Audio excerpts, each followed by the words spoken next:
Hi guys! Welcome to my YouTube channel, Tricks Official. Ngayon ang gagawin lang natin ay mag-review ng isang bagay o ng isang pwede nating magamit once na magsisimula tayo ng video o ng vlog sa YouTube at sa kung saan pa. Dahil napakahalaga ng audio natin. Kaya bumili ako ng microphone for vlogging. Kaya sabay-sabay natin tingnan kung paano ba ito ginagawa. That's the review. A few moments later.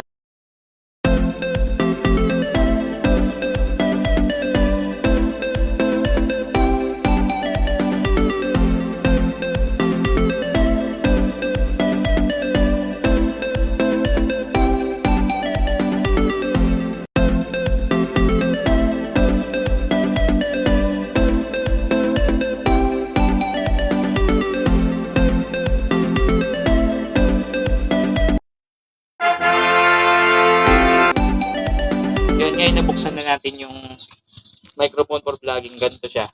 Ngayon susubukan na natin kung paano. Nga pala, sabi dun sa description, nasa halos 3mm yung haba nito. Yung audio na nangyayari ngayon ay lumalabas dito sa B8. Ito yung B8 natin. Yan yung B8 natin. Diyan lumalabas yung pinakang audio. Ngayon susubukan na natin tong nabili natin kung okay ba. Okay. Ayan, ngayon nakasaksak na to. Ewan ko kung ano ba yung sounds na lumalabas kasi hindi ko talaga naririnig. Mamaya titignan natin kung maayos ba.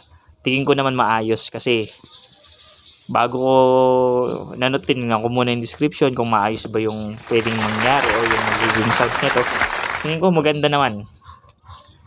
Tsaka ganito to eh. O meron siyang ipitan. Haba rin kaya talaga magagamit. Yan. Ganito. Oops, natanggal. Natanggal yung pinaka-filter. Yan, may filter siya talaga. Pasahangin. Hello, mic check. Okay, ano? Tingnan natin sa pag may hangin. Hindi natin alam kung naririnig eh. Pero tingin ko, oo. Tingnan muna natin. Game. A few inches later. Yun, nakita ko na. Tinignan ko muna yung video. Ang ganda pala. Ang ganda nung lumalabas. Ang ganda nung sounds na nanggagaling dito sa pinakang mic na to. Napaka-ayos, napaka-worth it ng pagkakabili natin sa mic na to. Tumataas yung camera. Sobrang worth it. Kasi, ang halaga lang nito sa Shopee, nasa 86, tama. Eh, may shipping fee kaya naging 126. Ganun, mga naging ganun. Sobrang worth it, no? Yan. Alam nyo naman na pagka nasa video tayo, napakahalaga ng audio natin. Ngayon, papakita ko sa inyo kasi yung walang ganito sa merong ganito. Tingnan nyo. Pagka yung wala, ganito. Yan. Naririnig nyo ba?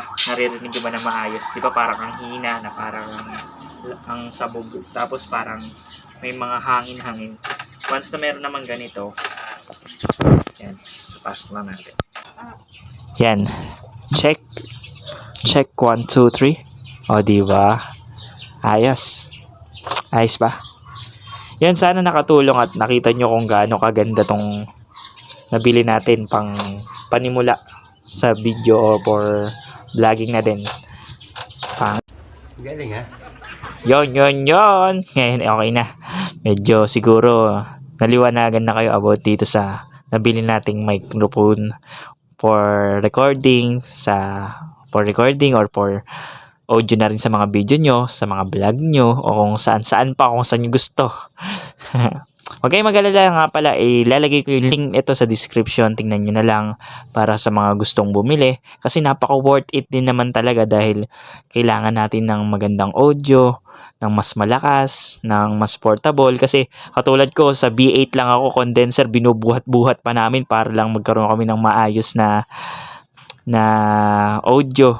Pero ngayon dahil meron na kami nito napaka-portable, isasabit mo lang sa leeg eh. Sa leeg ng, ano ba tawag dito? Basta never mind. Yun. I hope nakatulong ako At nakatulong tong video na to para sa mga taong pawis, para sa mga taong magsisimula sa pagbablog. At yun lang, maraming salamat po.